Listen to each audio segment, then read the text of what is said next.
Well, a senior administrator to former U.S. President Bush and head of the 9/11 Commission has described the CIA interrogation techniques used on alleged terrorists as torture.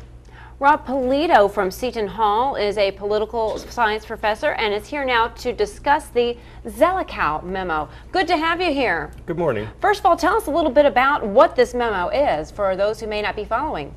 Well, Zellicow was a State Department lawyer in the Bush administration, and you may remember a couple of years ago, right after President Obama took office, he decided to release a series of memos relating to the legal standards of torture and about interrogation tactics used in the war on terror generally. Well, the Zellicow memo that one was not released, though. It's taken 3 years, and it's just been released, though, correct? Right, and one of the reasons is that the Bush administration collected and destroyed a number of copies of the memo, and so it was thought that no other copies existed, but recently one did surface. Well, is that legal?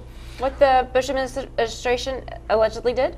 Well, it's not illegal, but it does indicate sort of an unwillingness to look at advice that they were getting. I mean, the Bush administration had one clear idea of where they wanted to go with interrogation techniques, and when there were dissenting voices, they found various ways to shut them down. Do you see any politics behind this? It's coming out now. It's in the middle of a big campaign election season.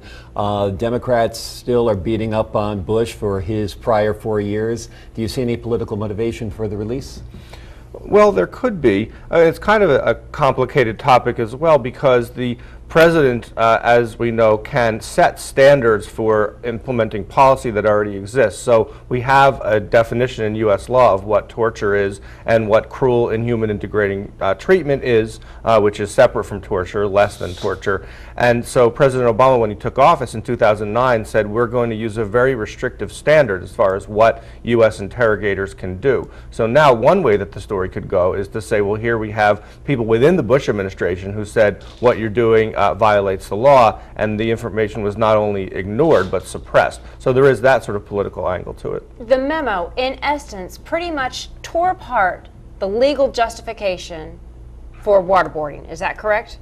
Or for certain forms of interrogation or torture? I think it did. Waterboarding, stress positions, which is making a person stand in exactly the same position for a long time, was also discussed in the memo. But here's the thing. One question is, what is torture? And the Bush administration lawyers gave a very narrow definition back in 2002 of what torture was. They basically said that torture, for one thing, was only conduct that led to severe pain. And they defined severe pain as consequences equal to organ failure, which is pretty extreme.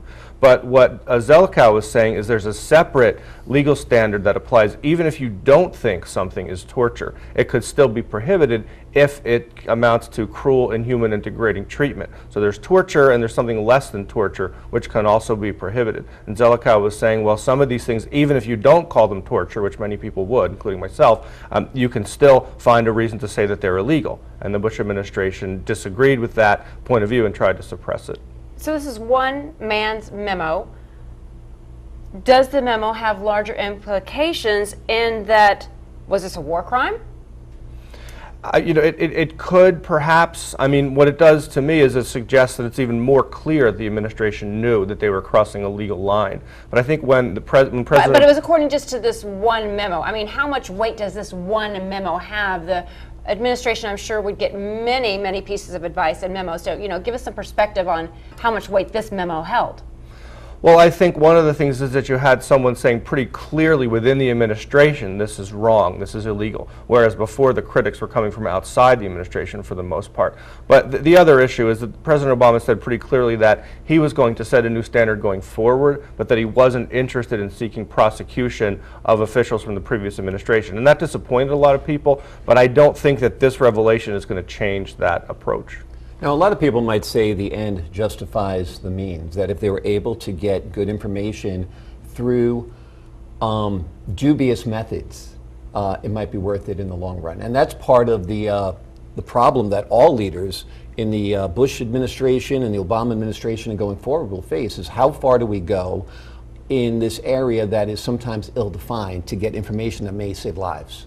That's the key question. That's the tough question that happens at the policy level in discussing what we should do in terms of what we should use in terms of interrogation techniques. But I think what's really important about that question is if we get a new administration next year, they could issue a new executive order that says, well, the Bush administration did things one way, the Obama administration backed off from that, but we're going to go back to that, or we're going to go further. So that's the key thing, is that this is a matter of interpreting a legal standard, and each administration can make their own interpretation. And the Obama administration, they decided not to go back, and they decided not to investigate, to prosecute, or to do anything, correct?